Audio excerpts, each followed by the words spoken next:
But anyway, okay. Okay, so guys, let's continue. Let me just quickly go back to my okay, so guys, yeah, exactly, Lulu. That's why they lock. I mean, that's my first thought is I like the restaurants I go to. I don't know if it differs from you guys, but they lock the toilet paper. Like, do you just grab the toilet paper off the roll and then put it in your pocket on your guys? I mean, I have so many questions, to be honest with you. I'm not like I don't know. Okay, there's just too many questions here. I think we need to research research it to make sure exactly what is happening here. Okay, so guys, let me just quickly go back here. Before we go on to our competitors, because our competitors are a little bit different. Yes, Christine. I mean, soap. People do take soap from hotels. I think the times guys, it's in like a little thingy, and they're just gonna throw it away anyway. So I'm not defending it here. I'm just saying. So guys, the next one in the market environment that we have to look at is okay, sorry guys, we're gonna go off topic. I constantly go off topic with you guys. Is the suppliers. So remember that our suppliers are the ones that actually so they actually supply us with the product or the service. So the business receives inputs from the environment, and then they convert them into outputs in the form of products and services. Okay, guys, let's focus here again. Okay, let's rather focus here. So the suppliers will can give us anything like raw materials, equipment, energy, capital, or even labor.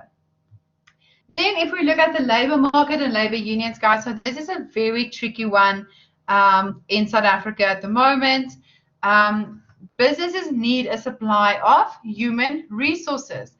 But in South Africa, we are faced with very high unemployment rates, and unfortunately, we are also faced with a high level of unskilled workers.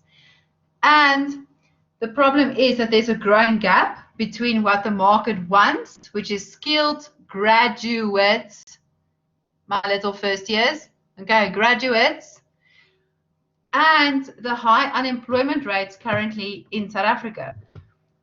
Then another thing with labor markets is trade unions. Ooh, let me quickly tell you guys. We are Tabang. I will tell you now. Okay.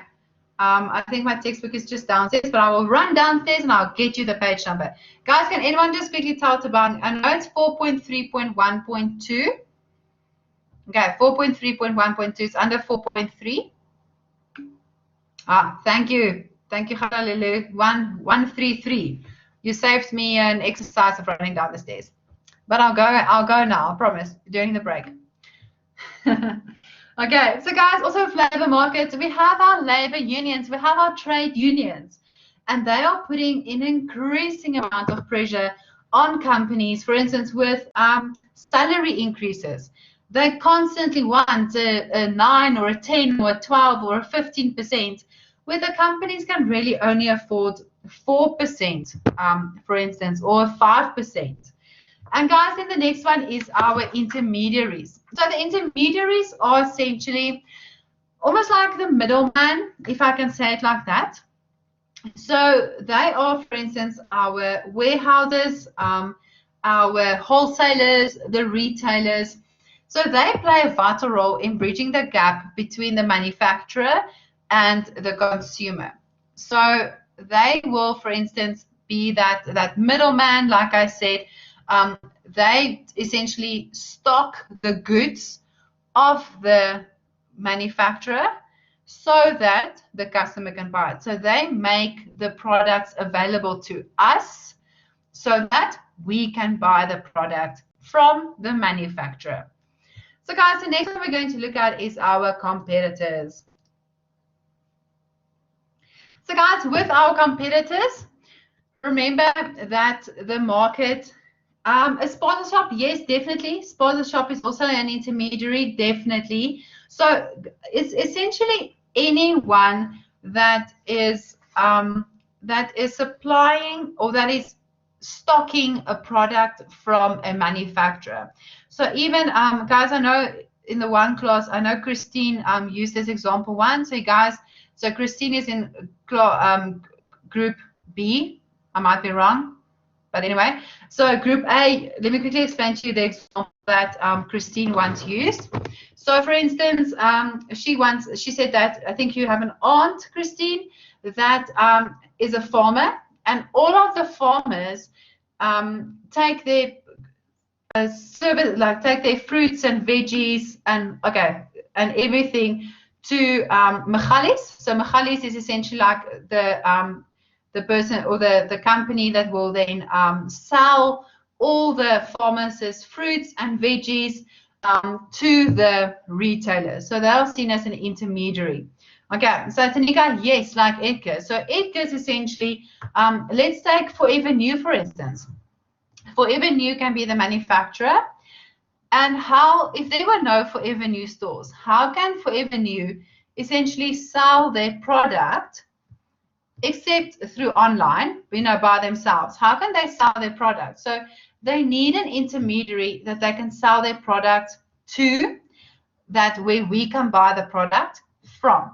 So Edgar's is also seen as an intermediary. Okay, so it's literally any middleman that the manufacturer can sell their product to, where we can buy that product from. Okay, guys, Checkers. Checkers is an intermediary for Clover, for instance, Clover milk, or Rama margarine, for instance. Okay.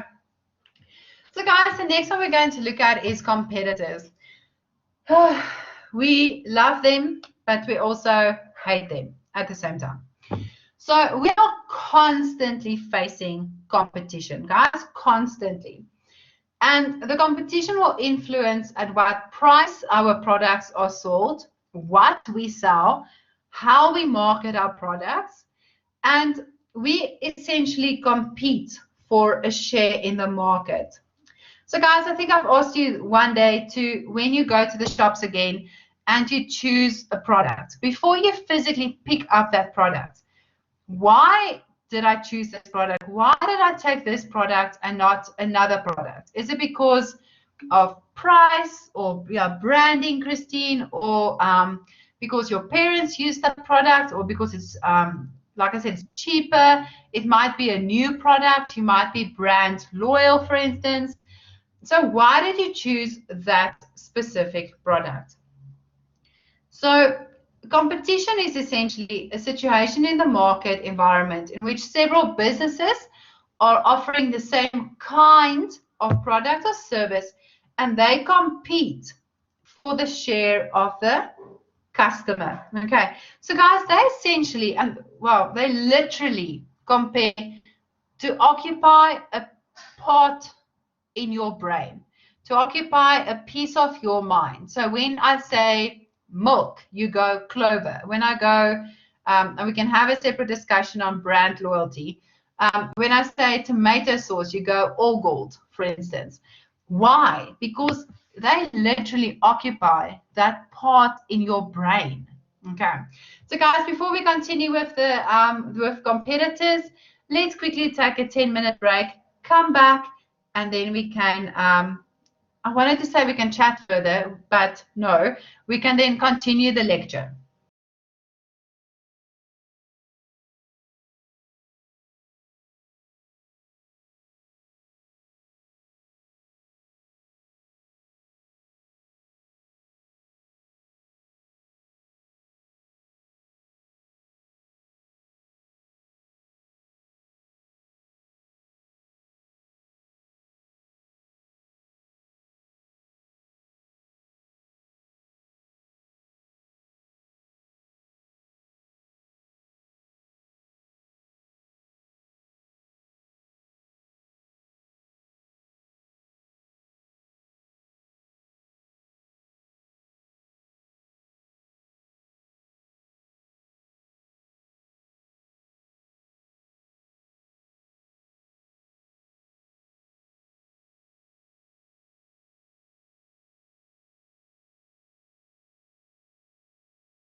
Okay, guys, we're going to break. Tanika. Oh, hi. Someone is chatting to me as well. Hello.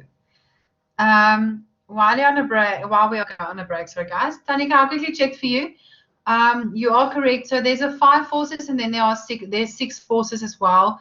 So the 6 forces does have the complementary product as a 6th force, but we only do 5 forces. So I think the 6 forces is almost like an addition to the 5 forces. But even my 3rd-year students, we only do the 5 forces. Okay, so there is a 6th force, so you were definitely correct. But for the purposes of, your studies, we will only do the 5 forces. Just wanted to let you know.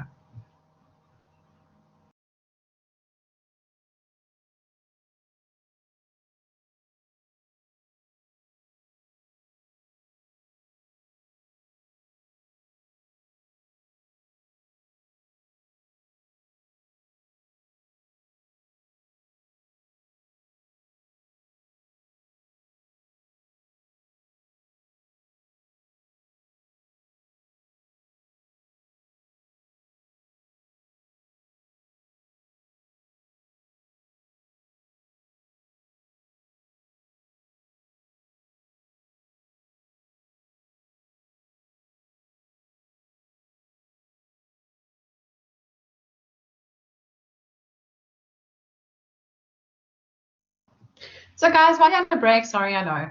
I just want to, it's one of the questions that I asked the other classes as well. So I just wanted to check, how brand loyal are you guys? Like, for instance, to bread. Do you guys always buy the same bread? Or, guys, to be honest, I'm not really brand loyal to bread. I'll just grab a bread, white, brown, whole grain. I really don't care. Okay, which Albany? My other students, funny enough, they also said Albany. They said, I think, the best of both. And then the other said the rooibos one. And then my other class, most of the students in that class said the Hoover's thick slice. They say it's Hoover's Hoover's thick slice all the way. Okay, Sasko. Okay, guys, and then to margarine. How brand loyal are you guys to margarine? I have to say here now that I'm Batro. Okay, Tamika says we only use blue ribbon or with thick slice or nothing. Okay, I have to say I'm a bit brand loyal to. I use Flora, and I like it's the gold one, guys. I don't know. I think the gold one has the buttermilk in or something. I'm not actually really sure, but I'm also a bit brand loyal to. I'm brand loyal to margarine, but I really cannot care anything less about bread. Okay, this one divided the class. Tomato sauce. I don't like all gold, and everyone was shocked. I really don't. People also said Wellington. They said Wellington is very, very good. Guys, honestly, I like Wimpy. I know you guys are gonna shoot me for this. I like Wimpy tomato sauce. I really do. I know. No, I knew you guys were gonna judge me on this. Okay. Okay. But yeah, the wimpy mustard. Have you guys gotten like the wimpy mustard sauce on your fingers or on your clothes? You'll never get that out. Okay, ever. That is a color yellow that you'll never ever get that out. Okay, Palesa, network issues, it's fine. Okay, I can see you guys leaving, entering, leaving, entering. Tabang, mustard should fall. What's happening? Some of the mustards are good. I think steers are quite good. Steers mustard. Okay, you guys are not fans of mustard, clearly. Okay, so guys, let's quickly, 4 o'clock, let's quickly continue. So guys, with the, oh my goodness, I know, guys, I know wimpy tomato sauce. My mom and my brother, they always used all gold, and then she would have to buy Wimpy for me separately. Honestly, but someone did say to me that they feel sorry for me because they said if you have Wimpy chips with Wimpy tomato sauce, then it's fine. Then like you can do this. But yeah, guys, I mean, I love Wimpy tomato sauce. I know it's weird. Okay, now we have a mustard fight going on. Okay, so guys, let's quickly focus on the work. Let's get this done. Okay, so guys, when we look at our competition, we will evaluate our competition according to to Michael Porter's 5 forces. So the first one is, guys, come on. Okay, let's focus. Let's do this. So the first one is the possibility of new entrants, of new competitors joining joining our environment or our bubble that we are in. Then the next one is the bargaining power of our clients and consumers. So how many consumers do we have? If something comes out that Krispy Kreme is being dodgy, they're using animal products inside of their donuts, can the customers revolt? Will it actually affect Krispy Kreme or not? So how many customers do they have? What is the bargaining power of those customers? The next one is the bargaining power of suppliers.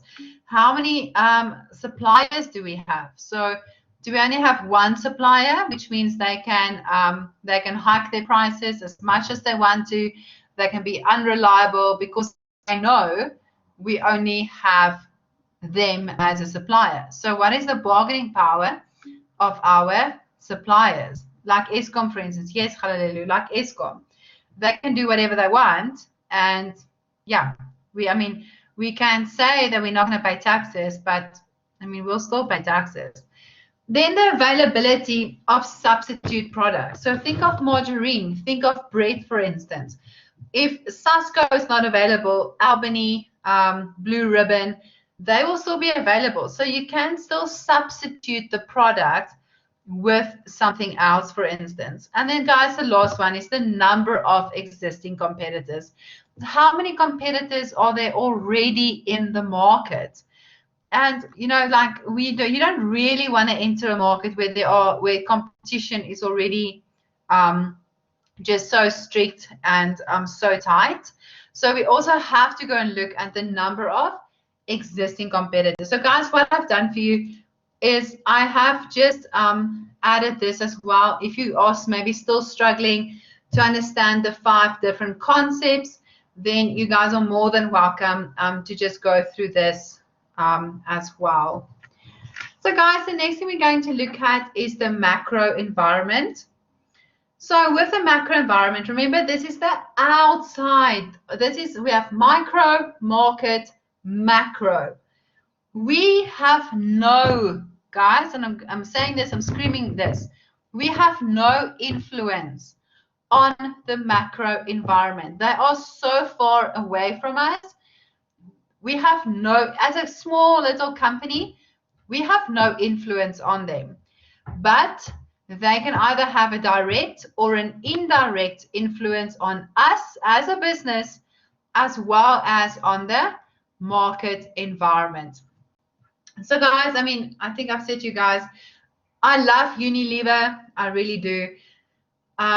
And I've always wanted to, I knew there was one day that I was going to sneak Unilever in somewhere, and I thought, this is the chapter, I'm doing it in this chapter. So I've always had this joke that if Unilever were to leave or remove their products from Checkers or Pick and Pay just for one day, how empty the shelves actually will be. So let's quickly look at some of the products that they do. So they do Cornetto as well as Magnum. They do Knorr, and guys, I mean, you know how big Knorr is on its own. They do Skippy, Red Rose, Lipton teas, Coleman's, Mustard. I know Mustard must fall. Bovril. They do Vaseline. I mean, guys, Vaseline on its own. Okay, how big is Vaseline? Then they do Tresemme. They do Tresemme. So let me just quickly say all good. Axe, Dove. How big is Dove, guys? They do ponds as well. Pepsodent. So remember, they do a lot of. You remember, Unilever is an international company, so they do a lot of other products as well that we don't have in South Africa. So what I want you guys to do for me, I'm also going to give you guys 10 minutes or so, just for interest's sake. Google the Rupert family for me. So the Rupert family is headed by Johan Rupert. And as of last week, Johan Rupert was worth 7.1 billion US dollars. So 7.1 billion. I mean, guys, you need to check if he has any kids that are single. Really, I mean, this is a family, I think, to get married into. Just joking. Okay, so quickly go and Google for me. How many products or brands does the Rupert family? I know they're old, but they do have kids that are younger. So go and Google there. How many products or brands is owned by the Rupert family? I'll give you guys 10 minutes. Put in your brands, and I promise I will shock you guys.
So guys, just to give you my own personal opinion, not that anyone asked for it.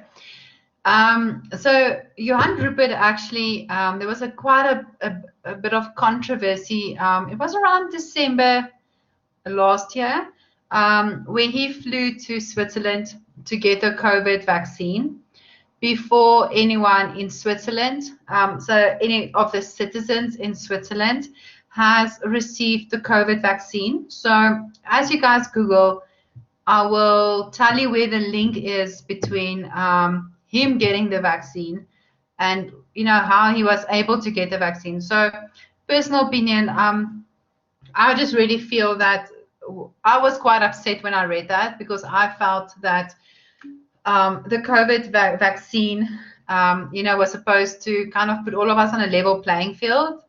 But clearly, yeah, Christine, I mean, if it clearly still didn't, because if you have money, then, you can use it. So money apparently also buys you COVID vaccines before anyone else gets it. Okay. So guys, let's quickly go. You guys are quick today. So let's quickly go through the brands. So the Rupert family actually own two separate companies. Remgrow is the one, and Richmond is the other one. So there is a link between the two companies. I think Remgrow either owns Richmond or owns a part of Richmond. There's something there, but I mean, both of the companies are owned by the Rupert family. So if we do Remgrow on its own, They do rainbow chicken. They do they do yum yum peanut butter, Nola mayonnaise. They do Oma rusks, ultra dark, Catmore, Darkmore, bobtail. They also do, and guys, I mean, I don't know what the correct wording is. I grew up with it like matabala porridge. They do those brands as well. Then I'm not done, just taking a breath. They also have shares in Unilever. They've got shares in Distal. So Distal is the manufacturers or producers of Savannah, Hunters, JC Leroux. I mean, guys, JC Leroux on its own, as well as Durbanville Hills. Then they also have shares in First Rand Bank and Rand Merchant Bank. They've got shares, like you guys said, in Mediclinic. They've got shares in Total petrol stations. They've got shares in Grunrod, which is a mining company. They have shares in. They've got shares in E News. Not, I mean, one of the students said the one of Kim Kardashian. No, not Kim Kardashian. E News, so the ETV, in South Africa, ETV. They also own the majority of YFM, and then they also have a share in the Blue Bulls. Okay, the Blue Bulls as well. So guys, that is just Remgro. I haven't touched on Richmond. So Richmond is essentially luxury brands, luxury watch brands. And most of them are in Switzerland. But the ones that we can find here is Cartier. Then they also do Dunhill. They do Mont Blanc. And then the other one, I'm just trying to think what the other, Ralph Lauren. They do Ralph Lauren as well. Okay, so, okay, I'm done. I'm now all out of breath. So essentially, if you're not drinking, sorry, by the way, they also own British American Tobacco. So British American Tobacco is the second largest producer of tobacco products in the world. Okay, so they also own British American Tobacco. So if you're not drinking them, you are smoking them, eating them, and then if you're not eating, drinking, or smoking them, your pets are eating their food essentially. Okay. So that is the Rupert family. And okay, so guys, let's quickly carry on. Let's carry on. So guys, the next thing we're going to look at is the macro environment. So with the macro environment, I can see my pictures are all over the place. So the first one we're going to look at is the physical environment. So this is the environment that we are actually living in at the moment. So issues that we have here is, for instance, overpopulation, food, so the scarcity of food, water, energy, biodiversity, and what are some of the opportunities and the threats for business? So the first one is the cost of energy. It is expensive, and at the moment, we only have one energy provider, well, one major energy provider. Then the growing cost of pollution. We are not recycling enough. Environmentalism, looking after the environment. And like we said in chapter 1, scarce resources. We do have scarce resources. There's only that much water, that much coal, that much trees. Not like my other class that said to me that only low-income households have scarce resources. Whatever your income is your income is not going to increase the amount of water on earth or the amount of coal in the ground. Okay, it's not going to increase it at all. So guys, the next factor that we're going to look at is the economic environment.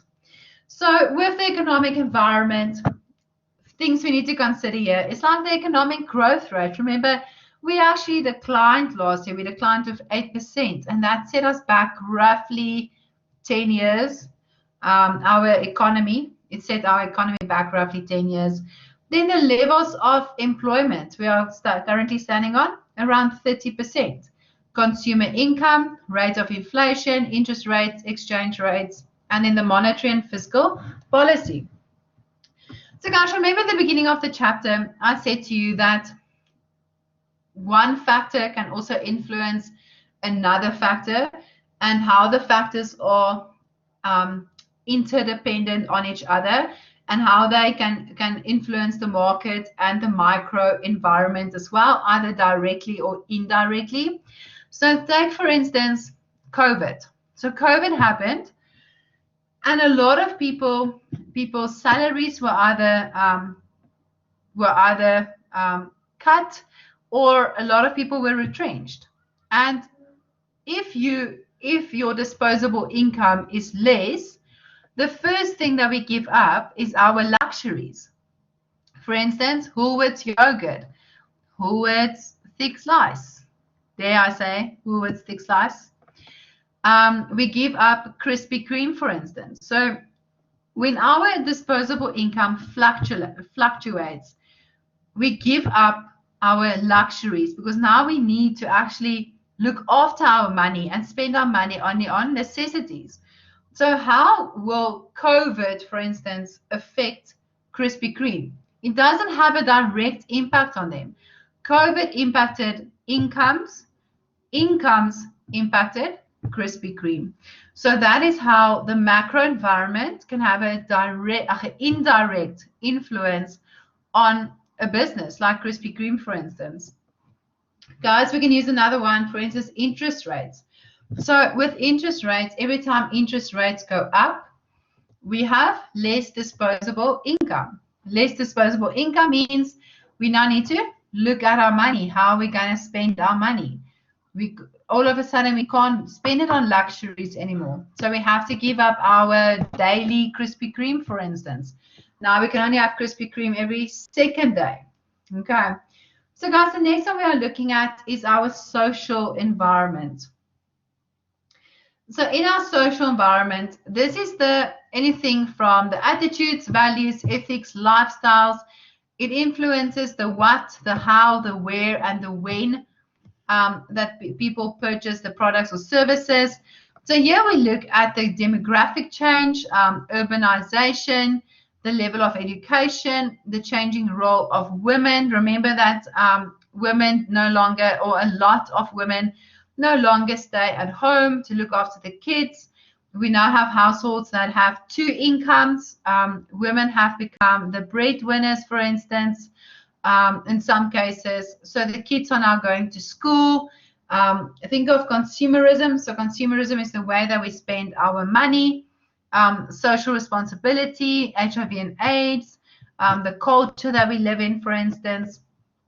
All of those have an influence on the market as well as on the micro environment. So guys, think of urbanization. People are leaving the rural areas to come to the big cities to come and look for work. So think of that little small spaza shop in the middle of the Karoo, and now everyone is leaving. How's that little shop still going to make money when all the customers have essentially packed up and left to come to the big city to come and look for opportunities here? Okay, so something as small as that can also have an impact on a little small spaza shop, for instance.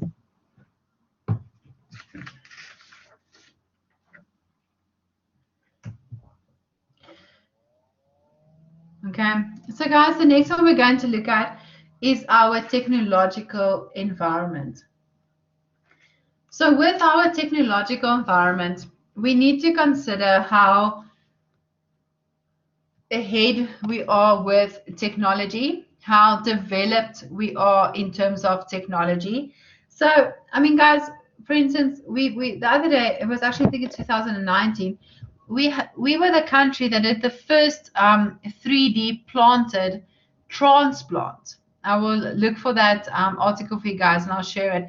And it was actually a professor from the University of Pretoria that did the transplant. I think it was a hip or a bone or something, a leg, but I think it was a hip bone that they transplanted. We also had the first heart transplant in South Africa years ago. So I do think that in some cases we are on the forefront of some technological developments, but I mean, we are not close to where America and, for instance, China is. The other day I saw a video. You guys know those little, sorry guys, I always say little. You guys know those mall maps, those electronic mall maps that you can find in Menon? So there are similar mall maps in China, except that you can literally stand in front of the map or in front of that device, the scanner, and it will scan you and project you onto the screen. You can then choose a shop, choose a dress, or choose a shirt, and it will literally fit the shirt onto you on the screen. And you can then decide if you want to buy this or not. You can buy it, go and pick it up. So that eliminates fitting rooms. You no longer have to actually go and fit the clothes to see if it fits on you. This screen essentially makes that available already. I know. You can go and then just select it, pay for it, go and pick it up. You don't have to look for your size. They already would have done all of that for you. So think of water technology. How can we use water more efficiently? Mineral, marine, agricultural, medical, transport, power. Elon Musk actually this weekend launched a new competition where you can win 100 million US dollars if you can create a device or a machine or a plan to remove CO2 from the atmosphere. So there's a first, second, and a third prize. I mean, if you guys have ever, thought of a little idea of how we can remove CO2 from the atmosphere, this is your time. Okay, this is your time to now enter his competition, and maybe you can win all of us 100 million US dollars that you won't mind sharing with your lecturer as well. Maybe, we can talk. We can talk. So guys, the last or the second last one that we are going to look at is the political environment.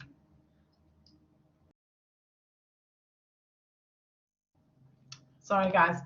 Okay, so the next one is the political environment. So, I mean, guys, can we say that the Zondo Commission, our president, is actually currently testifying?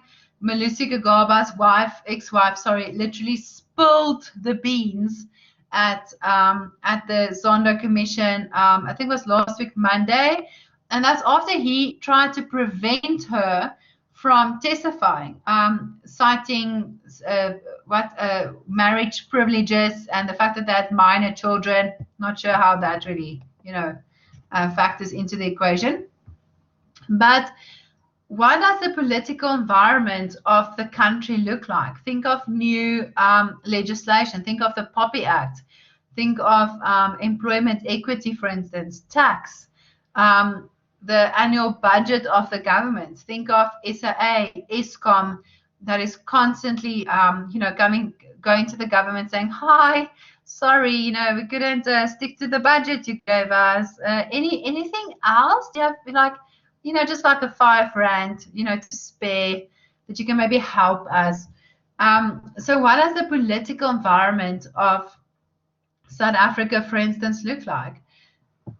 And the last one, guys, is the international environment. Think of the Suez Canal. Okay, think of something so stupid like a ship getting stuck. Our products are on that ship. Okay, now we have customers waiting for our products. And what are we saying to them? "Oh, sorry, they're just busy digging out the ship. Let's just give it a week or two, and we promise your products will be here." The other day, I saw on Instagram, there's a place that also sells leather handbags, and their driver, I think it was, let's say it was a Aramex, for instance, or a DHL, the driver actually got into an accident. So something like that, for instance, can also affect your market and the business itself. So back to the international environment, we need to assess any threats or opportunities that there might be in our international environment. What is happening on the outside? So think of COVID. We can put COVID under here. What is happening in the international environment? How did the presidential elections in America, for instance, affect South Africa? I don't know if you guys have seen how many cases India currently has with the coronavirus. Yesterday, they actually set the new world record, which is nothing to be proud of. They set the new world record for the most amount of cases. So the previous day, they actually had, I think, 342,000 cases in one day, guys, in one day.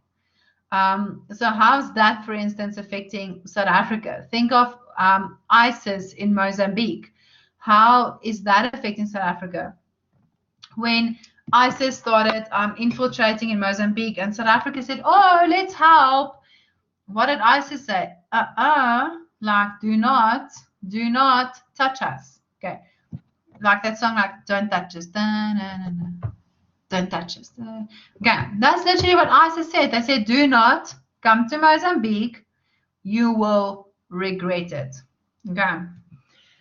So guys, the next thing we're going to look at is the environmental scanning.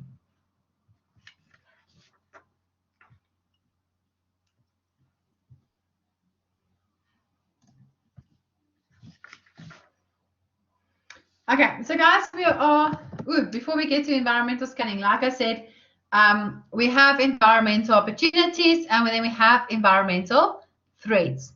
So an environmental opportunity is a favorable condition or a trend in the market. An environmental threat is an unfavorable condition or a trend in the market. And guys, sometimes things can happen that will be a threat for everyone. Once again, let's take COVID. That was a threat for everyone, but some people turned that into an opportunity. They started selling masks, they started selling sanitizers.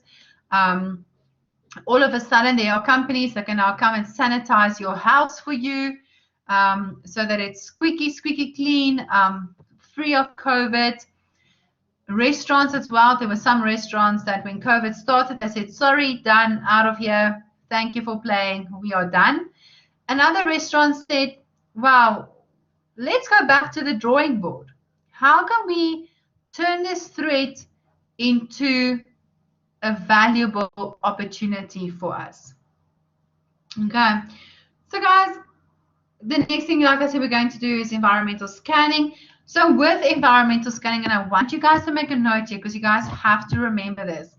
Strengths and weaknesses are inside of the business. Okay, so strengths and weaknesses are inside of you as a person.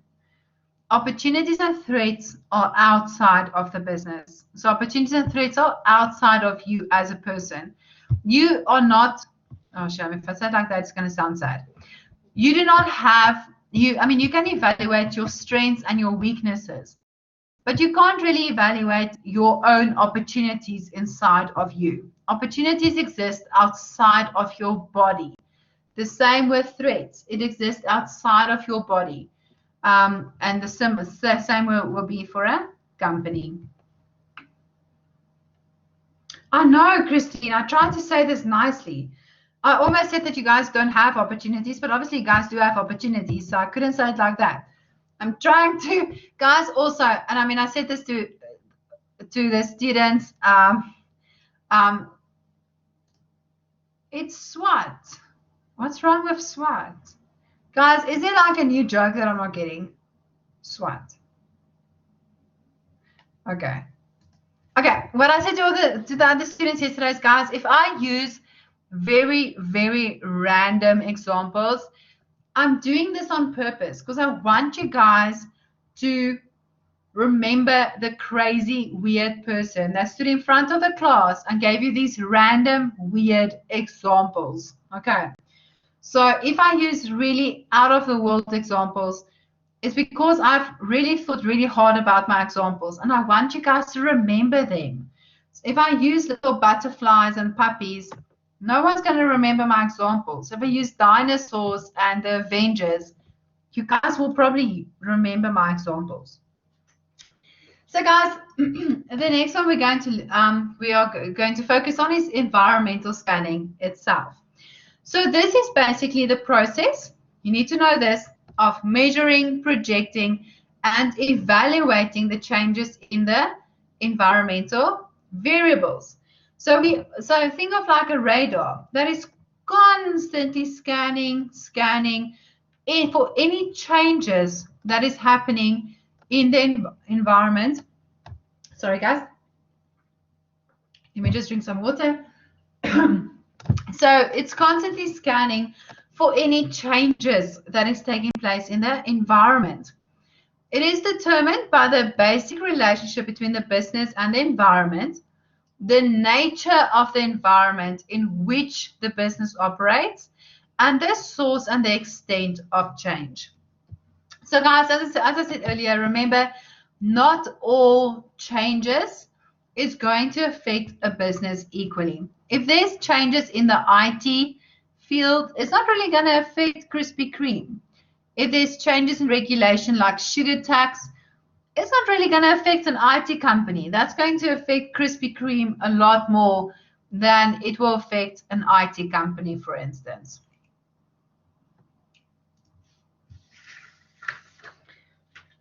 So guys, what are methods of environmental scanning? We can use secondary information for our environmental scanning.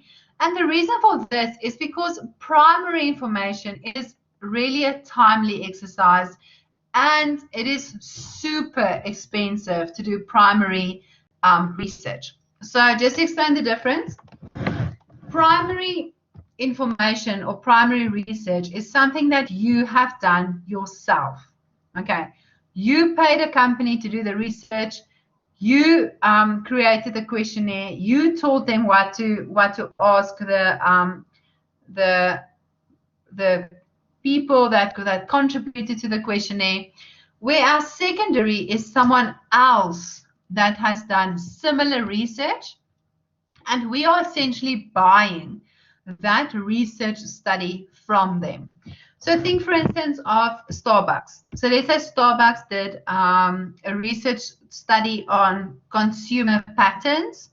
So then we can buy that research study, us as Krispy Kreme can buy that research study, because consumer patterns is something that we can maybe use for future marketing strategies, for instance.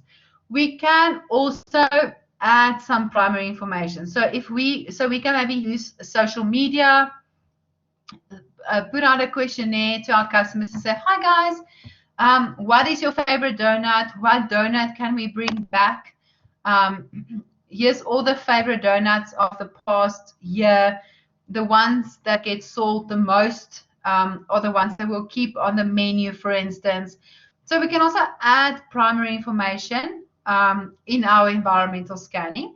And then the last one, this is actually things that only big companies do, is they will have a research department. So they will essentially have a scanning unit within the business. So like a research department that does the continual scanning for any changes that are happening in the environment.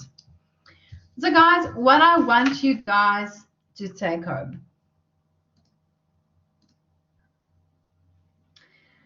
The first one, the business and the environment depends on each other for survival.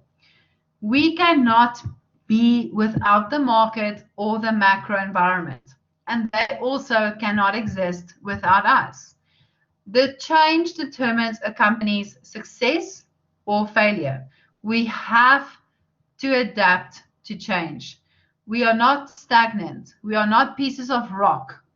Okay, we have to keep on adapting. And then the last one is that we need to have sustained environmental scanning. This will help us to recognize the opportunities as well as the threats that are in the environment. Okay. So guys, that's it. That's chapter 4. Wasn't this a fun chapter?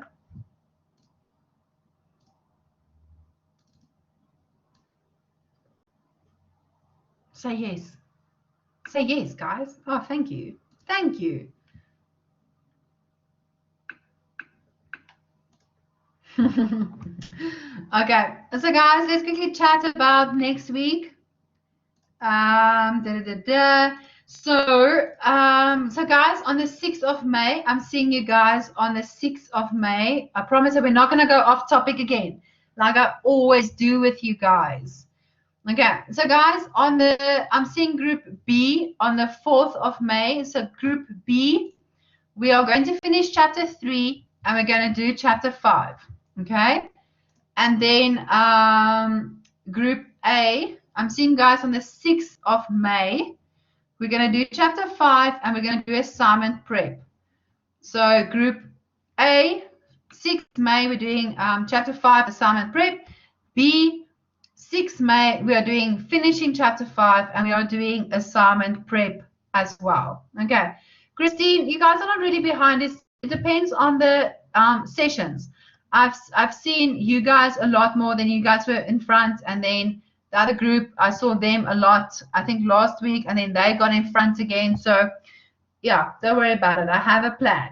Okay. But now after next week, you guys are going to be even. But it does depend on when I see you guys. Sometimes I'll see the one group more than the other one. Okay. Let's quickly check. Okay. So Zildri, let's start with you.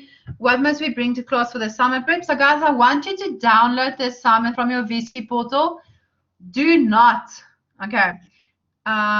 do not, like my one student, say to me on the assignment is due on the Friday, on the Tuesday, say, oh, I can't find the assignment. Okay. I will go through the roof, guys, literally, and I told group B this. I will go through the roof. So your assignment is on your VC portal. It's the green one. Sometimes it's orange. Okay. Download your assignment. If you can't print it out, it's fine. But then at least download it and have a copy. If you forget to do it, please entertain me and bring a piece of paper and a pen. Okay, and then write down my words that I'd say to you guys. This is going to be the only assignment prep, guys, and I'm going to go through every single question with you. With the assignments that I'm marking from my other group, I can clearly see who was in class when I did my assignment prep, and I can also see who definitely has not attended my classes, just based on the marks and based on what they are writing. Okay, so Zildri, that's yours. Okay, Realitete, the business plan must be our own, can be copied. Please do not copy it. It needs to be your own. Okay, it needs to be your own. So guys, an ICE activity, guys have an ICE activity where you have to create a business plan. And I want you guys to do your own. I have had some questions where students have asked me, can they base their business plan on like an existing business? And guys, I don't mind, but the problem is you're going to have to go and do research and all of that. So I would prefer, I mean, if you'd rather just take your own pizza company, get a creative, funny name for it, and, you know, just do your own business plan. Then you don't have to follow another pizza company's idea of what they have. Okay. Okay, Balesa. So yeah, group A is only on the 6th of May, not on the 4th. So I mean, Christine, you will see how, you know, sometimes I see the one group 2 times or 3 times a week, other group only 2 times. Okay, and then yes, you guys need to reference your business plan. So guys, you always have to reference every single ICE activity that is not an assessment. Okay. And guys, the reason for this, remember, I'm not going to deduct marks for you, but I want you guys to practice referencing. And I want you guys to write this down now already. I know you guys are studying law, but this is a business management module. And I know it's confusing, but you are not going to use your law referencing guide for business management. There's no law in business management. You guys need to use Harvard. And Harvard is in-text referencing. It's not footnotes. There are no footnotes in Harvard. Footnotes is with law. Okay. I'm going to tell you guys this in class again, but please make a note, like put it on a post-it and put it against your wall. Business management is Harvard. Okay, so we're doing in-text referencing. We're not doing footnotes. Okay, if you guys are doing footnotes, I am deducting at least a minimum of 5% immediately. So you're starting on a -5. Okay, immediately.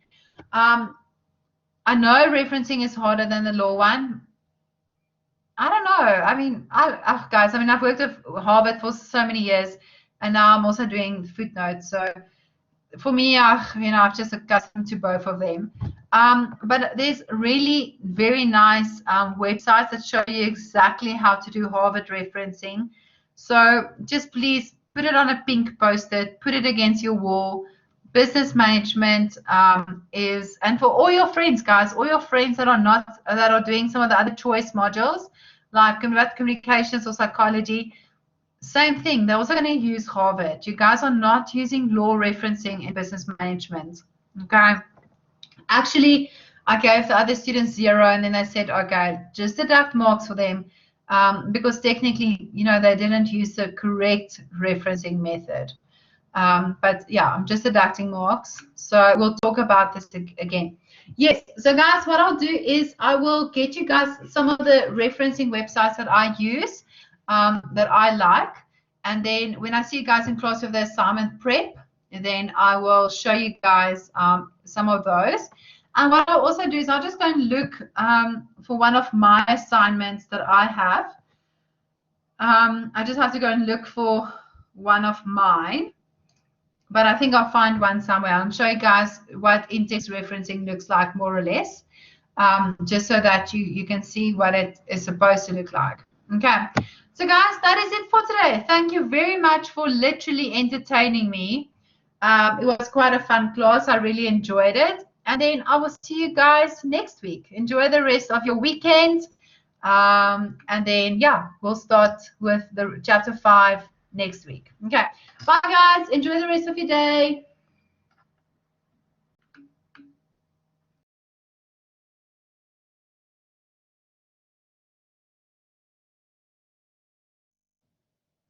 Mushi, I'm still here. You're more than welcome to ask a question if you want to. I'm still here.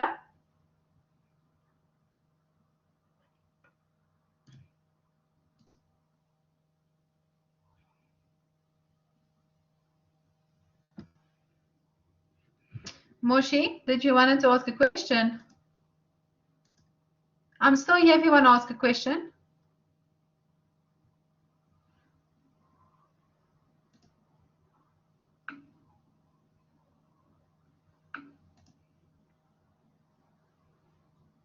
Okay, 100%. I think we've changed it, Vanessa. I think we did. Let's just double check next week. Okay, but yeah, on here it says Moshi Malobu. So on my register we can change it to Vanessa. But if you want to change it, like officially change it, then you're gonna have to go and speak to the CROs so that they can then just change it for you on the system, or they can speak to the administrators and then they can change it for you on the system. But I think we've changed it. But let's just double check next week when you're in class. Okay, we can just make 100% sure.